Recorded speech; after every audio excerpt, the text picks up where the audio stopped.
usa as palavras a teu favor. E deixa tudo preparadinho já. Deixa umas 3, 4 versões da tua cover letter. Quando eu comecei a aplicar para emprego já lá na Alemanha, eu acho que eu tinha umas 4, 5 cover letters prontas. Currículo, acho que eu tinha também uns 3, 4. Eu deixei tudo muito pronto, porque isso facilitou. Para cada empresa que eu entrava no site, eu achava, nossa, essa é interessante, eu olhava, eu via a cultura dessa empresa é o que eu quero, eu sabia o que eu precisava mandar, eu sabia como me preparar para aquilo. Então, esteja preparado mesmo. Não é problema nenhum estar preparado. Estar preparado, na verdade, é uma coisa muito boa. Né? Nenhuma empresa vai achar ruim que você já estava com isso escrito ou mudou um pouquinho. Não, isso é normal, porque você realmente manda para muitas empresas, é comum. E também preparar o bate-papo. Na verdade, acho que outras pessoas também já falaram, já ouvi o pessoal falando hoje, que o inglês é necessário. Não tem dúvidas. Que para falar, para se comunicar, na esmagadora maioria dos países, você vai precisar do inglês. O negócio é que o inglês, fluentíssimo, nossa, com todos os idioms, os phrasal verbs, são necessários? Não, eles não são necessários. Eles são ótimos, é bom você saber, é bom para você se comunicar, para você entender, é bom você saber o inglês, mas a gente acaba colocando, o brasileiro é muito cultural do brasileiro, colocar esse peso de que a gente precisa falar perfeito, ou não pode ter sotaque, todo mundo tem sotaque, todo mundo tem sotaque. Então, vai para se comunicar. O importante é saber se comunicar. Agora, se você. Meu sonho é ir morar na Itália. É legal aprender italiano um pouquinho. Não precisa saber fluente, não precisa saber avançado, não precisa saber nem intermediário. Precisa saber o básico para se comunicar. A minha confissão de hoje é: eu passei 5 anos na Alemanha e eu só sei o alemão básico, porque eu só falava inglês. Então, assim, eu não sei falar o alemão fluente. Como você acaba trabalhando em empresas que falam inglês, você vai deixando de lado, a não ser que você realmente faça e se esforce muito no dia a dia. Eu não me esforcei muito no dia a dia. Então, realmente, o meu alemão, ele é para ir no mercado, fazer coisas desse tipo. E isso também foi um dos motivos de eu ter voltado para o Brasil. Já estava começando a pesar o idioma, e eu não estava disposta a aprender. Se você for para lá e quiser se comunicar muito bem, para lá em qualquer lugar, eu quero dizer que você não saiba a língua. Se você quiser se comunicar muito bem, você tem que estar disposto a aprender o idioma. É muito importante. Tem muita gente que quer praticar o inglês, que é legal, mas não é todo mundo, assim. Você vai em lugares, um aniversário, alguma coisa assim, que as pessoas estão falando a língua delas, é normal. Então, assim, não é todo mundo que está disposto a falar inglês. Né? Então, já fica com já começa a aprender. Eu gostaria de aprender alemão. Vai lá e começa a fazer um curso online. Tem tanta oportunidade. Lugar para aprender não falta. É só ter vontade mesmo. Pergunte tudo que puder. Quando eu falo isso, é que chega uma hora que você está no processo de. Eu sempre falava isso para os meus candidatos quando eu estava lá trabalhando, lá já, né? Então, eu falava muito isso para os meus candidatos. Olha, quando você já está na terceira entrevista, começa a anotar perguntas que você tem. Então, não espera você oferecerem com a vaga para você perguntar. Por exemplo, hoje a gente viu um monte de informação sobre a CNPJ, essas coisas. Então, se o seu interesse agora não é se mudar, mas já é começar a trabalhar para uma empresa internacional, tipo a EI, você pode fazer o quê? Você pode, já começar, preciso perguntar sobre CNPJ, sobre CPJ, quais são os benefícios. Faz uma lista de coisas que você quer perguntar e pergunta. Perguntar é muito importante. Quando você vai para outro país, você tem que perguntar muito sobre plano de saúde. Por exemplo, na Alemanha é obrigatório ter plano de saúde, não é uma coisa opcional. Você tem que ver moradia, porque a demanda é muito maior do que a oferta. Então, para você achar um apartamento é um caos. Em Berlim, então, Tá um caos agora por causa desse boom de startup que está rolando. Então, assim, não tem lugar para as pessoas morarem. Custo de vida. Então, assim, Alemanha você ganha mais, mas você gasta muito mais. E grupos. Começa, se você tem esse interesse de se mudar e tal, grupos de expatriados nos países que você quer ir. Mas agora, eu quero falar, na verdade, sobre essa parte do aprendizado cultural. A parte que eu queria falar sobre aprendizado cultural é também incluindo os motivos também que eu fui embora. É muito bom você vivenciar fora, mas às vezes você quer aquela coisa do tá perto das pessoas que você tá, né, que você tá próximo e tal. E eu já vim com essa mentalidade do tipo, eu vou voltar e eu vou continuar trabalhando para fora. Então, essa primeira parte do que eu falei inclui muito sobre ir para fora, você ativamente sair do Brasil. Mas isso não é uma coisa extremamente necessária. Quando eu voltei, eu coloquei na minha cabeça, eu não vou trabalhar para empresa brasileira, eu vou trabalhar para fora. Porque você aprende que você não precisa estar fora do país para trabalhar para fora do país. Você pode, que foi o que o Ed falou hoje. Você pode trabalhar, por exemplo, agora a gente trabalha na EI, que é na Califórnia, mas eu estou no Brasil, eu estou em Santo André, São Paulo, tá? E no meu escritório, na minha casa, e com o meu cachorrinho, lógico, fofo. Então, assim, essa possibilidade, ela existe. Né, eu falei bastante sobre essa coisa do se mudar, se preparar para uma mudança como, assim, de realmente sair do país. Mas agora eu quero falar também mais da parte cultural. A parte cultural, ela é bem extensa. Eu fiz, assim, um resumão, porque ela inclui muitas coisas e você só percebe o que você está passando ali na hora, porque não é fácil mudar ou fazer esse tipo de mudança assim. Então eu coloquei aqui o começo, assim, requer para você ou trabalhar para fora ou trabalhar remoto, completamente remoto, porque agora é uma coisa super comum, mas não era super comum até agora há pouco, né? Até alguns anos atrás, então trabalhar completamente remoto, não ter escritório, eu gosto, mas não é todo mundo que gosta, ou todo mundo que se adapta. Eu acho que é uma questão de tempo. Quando eu fui para lá, eu percebi que era uma questão de tempo eu me adaptar a essas mudanças culturais. Então, por exemplo, como era importante conhecer pessoas, como era importante me aproximar de pessoas e estar junto com outras pessoas de outras culturas, para eu ver outras perspectivas. É importante conhecer, ver e entender outras perspectivas. E quando você começa a passar tempo com outras pessoas, você começa a entender que você não está sozinho. Então, por exemplo, na empresa, lá na Alemanha, essa empresa que eu estava, tinha mais de 90 nacionalidades, então sozinha eu não estava. Quando eu estava fazendo talent integration, já todo mês a gente recebia mais de 30 pessoas. Acho que se tinha 2 alemães, eram muitos. Então, assim, tinham muitas pessoas que estavam ali no mesmo barco, tá todo mundo meio tipo, putz, o que eu faço? Como é que eu vou fazer isso? O que eu vou fazer aquilo? E é normal. É igual quando começaram, eu comparei muito isso lá no começo quando teve a pandemia, né? Quando teve o começo da pandemia, que todo mundo falava, putz, eu vou ter que ficar em casa. Eu falei, gente, é o começo.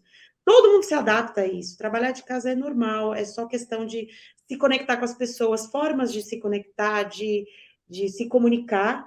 E quando você tiver isso, vai ficar mais tranquilo. É uma coisa, é adaptável, o ser humano é adaptável, né? E o legal é que aí pode ser online, não, remoto, pode ser no país que for, independente. Conhecer pessoas diferentes é outra coisa. Então, por exemplo, os alemães são completamente diretos. Você vai no meu aniversário? Não, por quê? Porque eu não tô afim. Acabou. Não vai ficar insistindo, nada, acabou. Ele não tá afim, não vai. Ela tem que ver a mãe dela. Não, ela não vai inventar que tem que ver a mãe dela. Não, ela não tá afim, não vai. E é isso.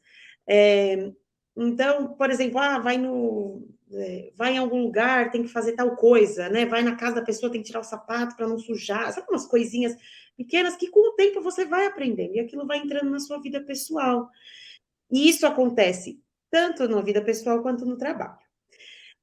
E aí, citando o trabalho, é que eu coloco. Por que foi muito importante passar por isso? Passar por esses momentos que você vê que as pessoas são um pouquinho diferentes.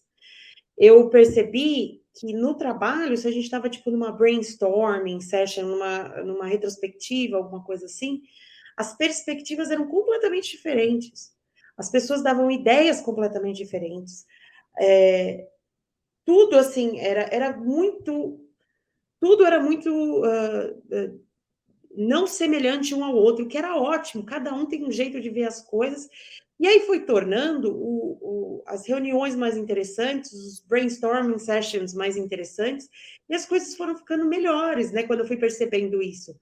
Que não é porque as pessoas estão indo umas contra as outras, não, elas estão se juntando para dividir ideias. E isso acontece no trabalho e na vida pessoal, as pessoas estão dividindo experiências tal. E isso é muito legal. Isso pode acontecer tanto remoto quanto se você realmente se mudar, tá? E depois de um tempo, isso acaba se tornando muito confortável. Quando eu voltei, isso foi um dos motivos que eu falei, não, eu vou voltar e eu vou começar a trabalhar numa empresa de fora, que é internacional. Por quê? Porque eu queria continuar com essa diferença. A diferença somava, assim. A diferença soma muito. Então, te dá conforto, te dá segurança ter aquelas diferenças por perto. Então, é muito bom. Por isso que eu quis entrar na EI, né? Porque daí eu já fiquei, bom, uma empresa internacional, com um monte de gente diferente, vou continuar. E ainda vou estar aqui na minha casa, no meu cantinho. E aí, aqui, os dois lados da moeda. O que eu quero dizer? Que nem eu falei, eu quis voltar porque eu quis voltar, tinha algumas coisas. Um dos coisas ruins que todo mundo me pergunta, nossa, por que você quis voltar? Eu falei, porque ir no supermercado era horrível. Porque era super rápido, assim. Em 2 minutos passava todos os negócios do caixa e eu ficava nervosa toda vez, eu odiava no mercado. E isso é uma coisa que todo estrangeiro lá falava, nossa, e no mercado na Alemanha é horrível, né? Eu falava, nossa, é horrível. Você tem que se alongar, fazer academia, porque é uma correria. E aí, assim, eu brinco com essas coisas de mercado, tal, mas são pequenas coisas, né? Tem gente que gosta de ir para o frio, tem gente que tem a fim de ir para a Suécia. Eu tenho uma amiga que realmente foi para a Suécia e tá super bem e ama o frio, e eu ficava, gente, até que eu fui visitar e eu falei, obrigada, mas não. É muito escuro, é frio, não dá. Mas tem gente que adora. É, assim como, por exemplo, na Alemanha também eu via umas coisas, uns habits que eles tinham, que eram muito legais, que é, por exemplo, dar soquinho na mesa para agradecer depois no final de uma reunião, ou no final de uma aula. Então, assim, as pessoas lá são muito prestativas, estão sempre ajudando, estão sempre falando sobre si. É, e assim, falando sobre si, não, se ajudando-se entre si, sabe, é uma companhia assim, super legal. Mas, realmente, tem horas que você fala, putz, eu vou, porque às vezes a gente vai e se muda achando que a gente vai ficar pro resto da vida. Porque realmente, às vezes a gente quer fazer essa mudança de vida, tal, e a gente fala, nossa, vou ficar pro resto da minha vida, mas você não vai ficar pro resto da sua vida. Você pode ficar por pouco tempo, você pode ficar por 1 ano, por 2 anos, faz nem eu que 5 anos, tem o Rodrigo 6 meses na Suécia agora, acabei de ler aqui. Então, assim, não é uma coisa para sempre. E, infelizmente, a maioria ainda das empresas, por exemplo, na Alemanha, você tem que se mudar para ir trabalhar na Alemanha. Mas, quando você trabalha na Alemanha, você precisa morar na Alemanha. Mas, se você quiser, por exemplo, morar no Brasil e trabalhar na Alemanha, você não pode, né? Então, isso me deixava, putz, eu queria continuar, por exemplo, trabalhando onde eu estava, não tinha problema isso. Porém, eu queria voltar para casa. Então, né, esse foi um dos motivos também. Então, novamente, tá aí na busca de uma experiência que talvez seja, vou começar remoto, daí depois eu vejo como é que vai ser. Talvez, quero ir para os Estados Unidos, ou quero ir para a Alemanha, vai experimentando, vai aos poucos. No final das contas, vai ter sempre o bom e o ruim, né? E nada é para sempre. Uma das coisas também que eu gostei da EI quando eu entrei foi que falaram: se um dia você quiser ir para os Estados Unidos e der certo, a gente faz o teu visto, tal, mas não precisa ser para sempre, não precisa, tipo, você vai se mudar e vai ficar 20 anos, não, para você experimentar, ver como é que é. E acabou, não tem essa coisa né, essa obrigação de tá junto ou estar do lado do escritório, não tem nada disso. Então, é sempre bom colocar esses dois lados da moeda para trabalhar, para você entender qual que é a sua preferência, o que você gosta de fazer, o que você prefere. Isso eu sempre falo para todo mundo que me pergunta. Em 5 anos na Alemanha, eu aprendi socialmente, profissionalmente, mais do que eu teria aprendido em 15 anos aqui no Brasil. Mas não é o Brasil. Foi completamente essa mudança de olhares, de culturas, dividir isso com as pessoas, conversar, ouvir, por exemplo, histórias de pessoas. Eu tinha um amigo do Nepal, que ele contava umas histórias super interessantes sobre a família dele. Eu tinha amigos da Noruega, mais gente que gosta do frio. Não consigo, não dá. Tinha, assim, amigos. Teve uma vez que eu fui num evento que eu conheci no mesmo dia, estava na época da guerra da Síria, assim, estava bem, né, assim, bem predominante. Então, eu conheci alguém de Alepo, que não era refugiado, e conheci refugiados no mesmo dia também, e conheci um carinha da Coreia do Norte. Ele estava por 6 meses, ele ia ficar só 6 meses na Alemanha, porque os pais, né, o pai, eu acho que é do exército, então ele foi permitido, eles deram para ele esses 6 meses fora da Coreia do Norte, e ele me contando, que, sabe, histórias e mais histórias sobre a Coreia do Norte. Então, assim, é uma experiência muito legal trabalhar e estar junto e ter a oportunidade de conhecer perspectivas que você não tem nem ideia que existem, né? São coisas assim que você não imagina que existe mesmo. Então, vale muito a pena. Eu super recomendo, que nem eu falei, se você puder sempre se aplicar para coisas para fora. Eu tenho uma outra amiga minha que estava, é porque eu não aguento mais ir para o escritório. Eu falei, calma, calma, que daqui a pouco você arranja alguma coisa é, remota, né? Tem que ter, e aproveita para já mandar só para a empresa para fora, não fica mais presa no Brasil, você não precisa mais disso. Você pode conhecer outras pessoas, trabalhar com outro tipo de gente, que, né, que talvez seja mais aberto para uma opinião, ou não, ou você vai ouvir outras opiniões. Então, assim, é uma grande oportunidade que a gente está tendo de poder entrar num mercado de trabalho completamente diferente, que é completamente remoto ou completamente internacional. Então, realmente aproveitem essa oportunidade.